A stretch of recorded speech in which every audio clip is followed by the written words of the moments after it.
আপনারা জানেন গতকালকে চট্টগ্রামে আইনজীবী সাইফুল ইসলামকে ইসকনের সদস্যরা নির্মমভাবে হত্যা করেছে। ইসকন বাংলাদেশকে অস্থিতিশীল করার জন্য এক গভীর ষড়যন্ত্র মেতে উঠেছে। ইসকনের পিছনে ভারত কলকাঠি লাড়ছে। এর মাধ্যমে বাংলাদেশের পরাজিত স্বৈরাচারী শাসককে তারা আবারও ক্ষমতা নিয়ে আসতে চায়। আপনারা জানেন ইসকনের যে চিন্ময়কে যে অ্যারেস্ট করা হয়েছে, এই চিন্ময় একটা বক্তব্যে সে বলেছে যে আমরা আন্দোলন করতেছি আওয়ামী সরকারের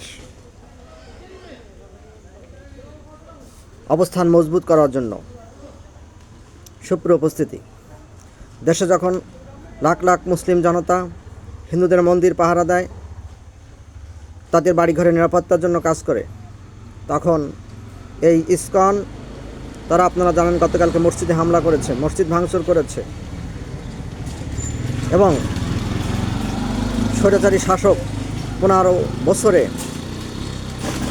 তারাও যে সাহস করেনি আদালত প্রাঙ্গণে হত্যাকাণ্ড ঘটানোর।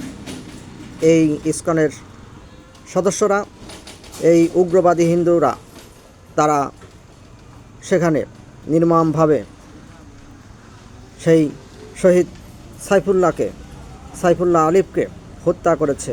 আপনারা জানেন সাইফুল্লাহ আলিফের ফেসবুক খুঁজলে দেখা যায় স্বৈরাচারী শাসকের বিরুদ্ধে, জুলুমের বিরুদ্ধে তার ছিল গভীর অবস্থান, তার ছিল দৃঢ় অবস্থান। কিন্তু সে ছিল একজন স্বচ্ছ দেশপ্রেমিক। তাকে টেনে হেঁচড়ে ধরে নিয়ে তারা নির্মমভাবে হত্যা করেছে। আমরা এর তীব্র নিন্দা প্রতিবাদ জানাচ্ছি এবং অনতিবিলম্বে যাতে করে এদেরকে অ্যারেস্ট করে দৃষ্টান্তমূলক শাস্তির ব্যবস্থা করা হয় এবং ইসকনকে অবিলম্বে নিষিদ্ধ করা হয়, আমরা তার জোর দাবি জানাচ্ছি। ইতিমধ্যে বাংলাদেশের বিভিন্ন পর্যায় থেকে এই আন্দোলনের এর দাবি উঠেছে এবং তার পক্ষে বাংলাদেশ জামায়াত ইসলামী যে ভূমিকা পালন করছে, যে ধৈর্যের পরিচয় দিয়েছে, চাইলে তারা ব্যাপক আকারে অরাজকতা সৃষ্টি করতে পারত, কিন্তু ধৈর্য ধরে অপেক্ষা করছে যাতে করে এদের বিরুদ্ধে সুষ্ঠু বিচার হয় এবং বিচারের মাধ্যমে এদেরকে সঠিক শাস্তি নিশ্চিত করা যায়। আসুন আমরা দেশবাসী সকলে এগিয়ে আসি এই অন্যায়ের প্রতিবাদে এবং এদের প্রকৃত শাস্তি নিশ্চিতের জন্য।